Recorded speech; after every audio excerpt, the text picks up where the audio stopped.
Hi, I'm Byrd Bergeron with Dotloop, and I'm here today with Daryl Rogers from Better Homes and Gardens Real Estate Reliance Partners out in California. So as everybody knows, California is pretty deep in this coronavirus pandemic right now. We're bringing Daryl on today to talk to us a little bit about, everybody is saying it, that real estate's really going to take off like a rocket whenever this thing is over, when we can finally leave our homes and get back to business. And he's going to talk to us today about how we can best prepare for that and how we need to be thinking during this pandemic. So Daryl, thanks so much for being with us. We really do appreciate it. Absolutely. Thank you, Byrd. Of course. So let's start off a little bit with, how do you think this coronavirus pandemic is actually going to change real estate and change our industry as we know it? I think the changes already were there. I think what it's going to do is force us to actually accept those changes. Meaning, all of the digitalization, all of the technology that was available that maybe we didn't use in the past. You're seeing it right now with title companies doing e-recordings, which were always available. We just didn't use them a lot. Inspectors going in and taking video as they go through the house.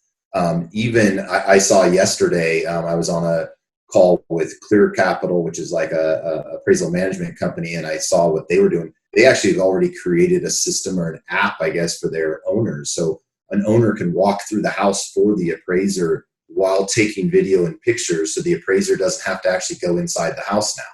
That's awesome. I don't think that's something that's going to disappear. I think we're going to start realizing, did we really need to wait 2 weeks for an appraisal?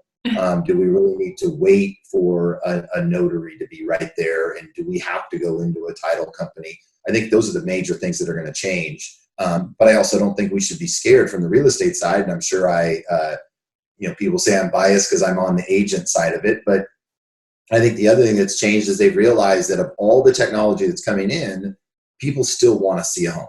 The 3Ds, the virtual tours are great, but people still want to feel and touch and know where they're going. And so I don't think that's going to change. And we're going to realize that's the one key component that could stop the real estate, wheel from turning, is if we can't actually show them the homes and discuss it with them, then that's the thing that could shut it down. Completely. I bought a house sight unseen one time in my life. My husband got there before us. We were in Boston just for a short period of time, and he calls me and he goes, "You know what? The one thing you can't see over Skype." And I was like, "I don't know. What's wrong with the house?" And he's like, "You can't smell." And it was just mildew. It was So yeah, I've learned my lesson. I'm not doing it. I'm not. All right. One day they'll figure that out. Go ahead. I said one day they'll figure that out, how to bring the smell through, right? I kind of hope not. Jeez, I could imagine what that would end up like. All right, so a lot of people keep drawing comparisons between this and the 2007-2008 recession. Do you think there's any takeaways that we can apply to this? Do you think they're similar in any ways? There's definitely going to be some takeaways. I think that there's also some major differences, good, bad, or indifferent. This is affecting everybody. Whereas, if we were talking to our landlords, in 2007, a lot of them were saying, well, tough. That's just the way it is. You're in real estate. Everybody's getting hit. So landlords are much more open to speaking with us today about, making some adjustments, things like that. And I think that was a long tail. It was hard to stay motivated during 2007 because every day it was like, is this going to be, another year, another 2 years? We just didn't really see the signs of getting out of it and when it was going to turn. I think we all realize that this is going to turn sometime in 2020. That's my belief. Is it going to happen in June or is it going to happen in July? I don't think we know that, but I think we at least can see this light somewhere at the end of the tunnel. And so those are the major differences. But as far as what do we take from it, it's about pivoting. It's about pivoting your business right away. And I think for a lot of us, it's making those decisions quick and not even being afraid to make the wrong decision, I think. And what I mean is I screw this up. I can't remember who said it, but I had heard a quote once where they said, there's 3 things you can do in these types of situations. And the best thing you can do is make the right decision. The second best thing you can do is make the wrong decision. And the third and worst possible thing is not to make a decision. And I think we sometimes get afraid of that second one and realize, no, it's okay if you make a decision and it's the wrong one and you pivot and just go and try something. But to sit around and wait and think, well, I'm just going to wait and see how everything settles out, I just don't think that we have the ability to do that. We don't have the benefit of that time. So, those pivots are, what are you doing to get ready so that, when we're to be around for the rebound, as Alex Perillo was saying the other day, it's that, are you ready to hit the ground running May 1st, if that's the day they turn the lights back on? Can we get back after it? Or are you going to then take 3 to 4 weeks to ramp up at that time? Completely. I've heard people kind of stop their marketing. They're like, well, we can't market right now. We can't say anything. It's improper. It's like, you can't not market either, though. You just have to adjust your messaging and pivot at that point, You Yeah. still have to be ready and still be in front of people. So it's a great point to make for sure. Yeah, absolutely. So we talked a little bit before about what are the different things that I should be focusing on right now? Okay, so I want to be ready when this rocket takes off, right? We don't know if it's May 1st. We don't know if it's September 1st at this point. I hope it's not. But if it is, what can I do to kind of position myself? And I think we talked about like 5 different areas. So let's kind of dive into those a little bit. Yeah. So, some of these are not stuff we, created or invented on our own. I think they're out there by a lot of top personal growth coaches, real estate coaches, things like that. Number one is, I think, setting a schedule. It was funny. One of the ways to test that, we saw this morning, we had a big company-wide meeting, and the number of people on your Zoom that don't have their video turned on can tell you how many didn't get up, took a shower, got dressed that morning. And that's just something that simple. Like, yes, I know you're at home and I know you can do Zoom, with business on the top, right? Pajamas on the bottom, but can we figure out a way, like, stay in a schedule? You need to get up, you need to take a shower, you need to get dressed in work clothes and be able to get yourself moving. I think without that, that creates a huge issue. And I think that's some of those things that, we look at and we start going, okay, am I starting to lax what I'm doing each and every day? I think the next thing is getting those houses, like, so if you split it up between, say, buyers and sellers, getting the houses list ready. Right now, I think our biggest fear from our employment standpoint is that when this flips, everybody's going to inundate our marketing and our photography department on the first day, and we're going to have 75 requests for photo shoots. And so we're trying to tell them, hey, number one, have your clients video the house, walk through on a Facebook Live or something with them, and point out the things that they should currently be doing to get the house ready. Then you could actually go and start your marketing right now. Get your flyers together, get your Facebook ads, your Instagram ads, anything that you're going to put together, get it all set, and then just kind of set it on the shelf. So if May 1st is the day, you can list that property and go right away. You don't have to start doing your marketing, get pictures taken, all of that kind of stuff. On the buy side, I think one of the major things to get them prepped on is watching their financials, getting those in order. Especially right now, there's this movement, which you've probably heard, everybody's worried that nobody's going to pay rent as of April 1, and they're all going to wait. And I think, we have to watch and say, yeah, just because you think you can get a freebie, this could hurt a lot of buyers' credit scores. You're already seeing Freddie Mac, Fannie Mae raising credit score minimum requirements. So I think that's happening because they realize that people are going to start taking a hit, and they don't want to, be granting loans to people who have bad credit.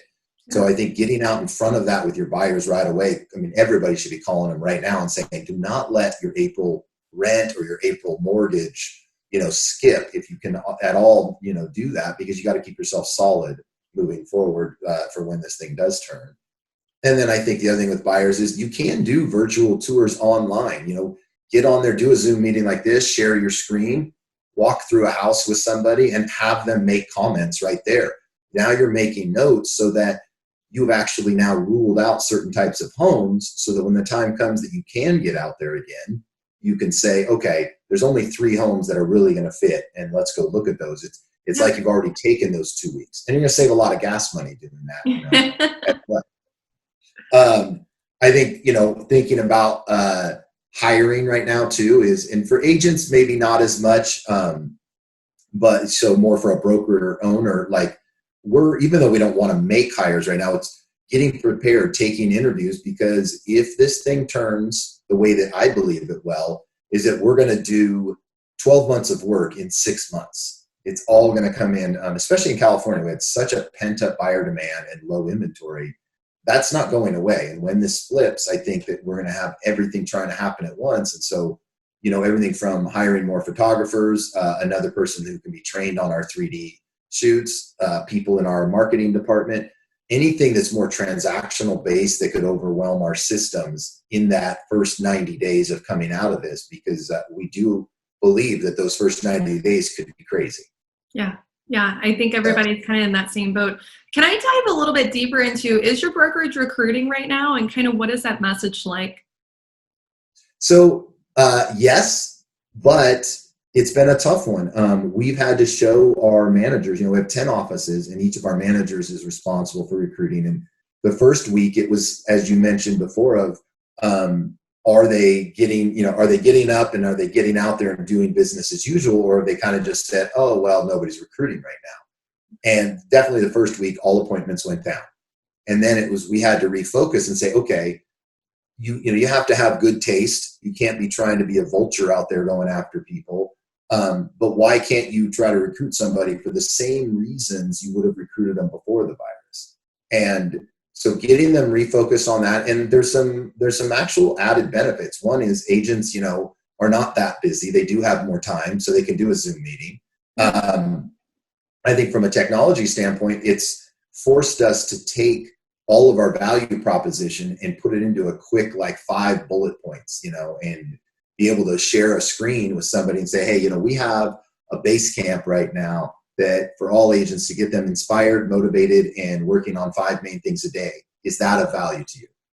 Number 2, we have a video camp. It started right before the virus. It's called View. And basically it helps them with scripts, dialogues. We have our own in-house studios that they can come and do their own videos. We'll edit them. Is that of value to you? Next, right, we talk about our Moxie Works, and this is our CMA program and our CRM program. Is this of value? So just kind of bullet pointing down the list and saying, guys, maybe your appointments are only going to be 30 minutes long right now, but just showing that stuff and seeing if any of those triggers with them, we have to stay focused on that. If we let that drop, we're going to be 3 months behind when this thing turns. Yeah, completely. No, I think it's great. We do have the time to sit down and reevaluate something that maybe we have been putting off for a while. Maybe I was unhappy with my brokerage, but not unhappy enough to move my focus away from just getting deals done, right? Now that can't be my focus, it is an interesting conversation if, just like you said, you can manage to do it in a tactful manner and not being, don't be tacky about it or anything like that. So I think that's a great thing for sure. So talk to me, obviously there's a lot of negatives going on. It's a lot of people's businesses are going downhill quickly and deals are drying up every single day. Are there any silver linings to all of this? Is there anything that we can be happy about in this time? Yeah, I think there's always silver linings. And again, it's not to minimize, the pain or suffering that a lot of people are going through. But that's what business is about trying to find where the positive is and staying focused on that. I think it's given a lot of people time to clean up their database, reach out to those that they always meant to reach out to but didn't, get their entire business in order. So that's one silver lining. We were joking the other day. Think of all the things that people are going to be, good and bad, are going to be motivated by this shelter in place. If there was a little thing they didn't like about their house and now they've been shut in their house for 40 days, they're going to hate that thing about their house now. Somebody on the call that we had earlier said, yeah, and it could be the same. It's not just their house. It could be their spouse. And divorces cause home sales. So no, there's just so many. Some of them are going to realize I've been cooped up in here with my 4 kids and I really do need a bigger place. Yeah. So there's a lot of little silver linings like that. I do believe that there's also, and this, some people look at this as a negative, but I certainly as a brokerage owner, I see it as a positive. I think this is going to weed out a lot of people, not just agents, but companies. If you've been focused on those people who do 3 to 4 deals a year, I just don't think those are the ones that really buckle down and fight through this time. And I think we needed that in 2007, 2008, and we need it again, that we do need to clean through the underbrush and get rid of some of the people, because I don't think they help the industry. I think they take away from the industry. I don't think they do well as far as customer service because they're not full time. And so anytime something like this happens, I think the people that have chose this as a career are going to get a step up on that. Yeah, completely. We want people that are serious about their job, make us look good. It's a Yes. fantastic industry, you know? Yes. I love that. I think that's awesome because I do agree with you that there are silver linings in this. And I can almost guarantee that there is not one person in this entire country that's going to downsize their home after this. Like everyone's going to want something bigger, right? Yes.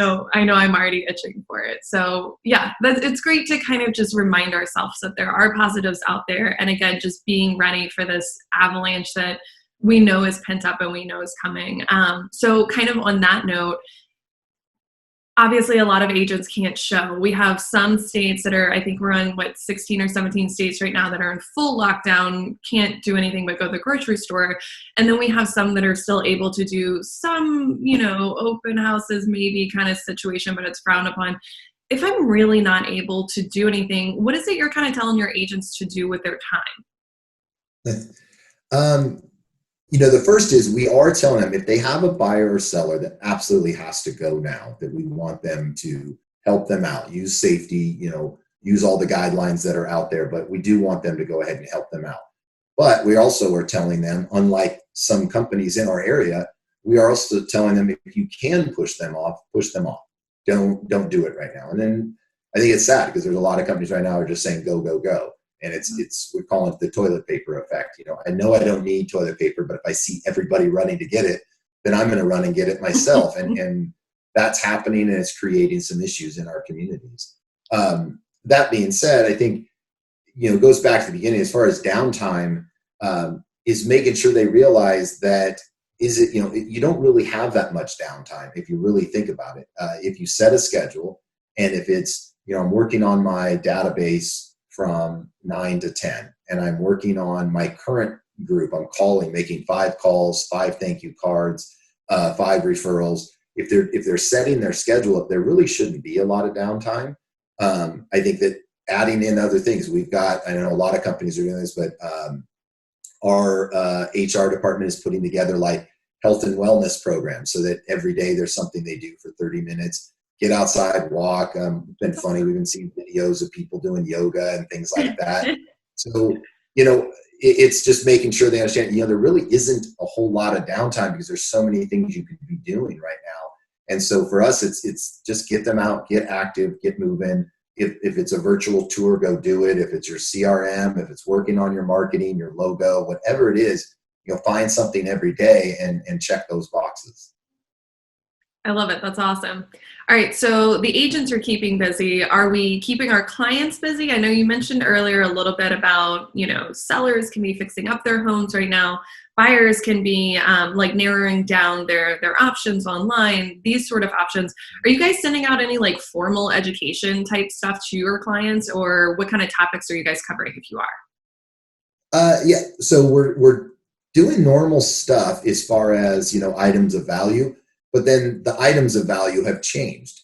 Anytime you were trying to discuss things with your database, you were trying to give them something that they felt this was important that they wanted to read. And maybe in the past it was their home value and it was a credit score thing. Now that's shifted. Right now, quite honestly, if you're a relationship database agent, sending your clients tools for them to help with their kids at home, right? I mean, that's a huge thing. There are so many online virtual tours. There's a virtual tour right now of Hearst Castle in California. There's a virtual tour of Sutter's Fort. There's a virtual tour of Yosemite. You can go into museums. Getting those because the parents are overwhelmed. So helping your database that way. Hey, I saw this great tour. Why don't you put your kids on it? Check this out. I'll give you a little break, that kind of thing. And it's keeping you, at the top of mind with them. They're going to remember that, you've helped them out with that. There's a lot of people who are working in more senior communities who are setting up grocery runs and things like that, where they're picking up items for people. So I think just continuing to bring value to your clients is the way you keep things busy that way. I think that's great how you mentioned bringing value, because this is not the time to be, hey, do you know anybody ready to list their property? That's right. Not the conversation. But it doesn't mean you don't have to be in front of them still. There's just so many ways Right. we can still bring value and still be in front of our clients and create this awesome experience still. So I love that. I think that's great. Yeah. Awesome. So we've given you advice about, how brokers can still recruit right now. We've given you advice about how to talk to your buyers and your sellers still, and as agents, kind of what you should be doing with your time and using your time, not sitting on the couch watching Netflix. Although Right. if you haven't watched Netflix, go check out Tiger King. It's the weirdest thing ever. Oh, yes. It's like watching a car wreck. You just can't look away. I'm not a TV person. This is awesome. All right, guys. We really appreciate your time, Daryl. This has been absolutely awesome. Thank you so much for coming on. Everybody out there, if you're looking to get some more information about Dotloop, how we can help you guys in this virtual world, we are obviously a completely virtual company and happy to help you guys keep any deals that you do have still going. So fill out the form and let us know. We'll talk to you guys soon. Thanks again. Bye-bye.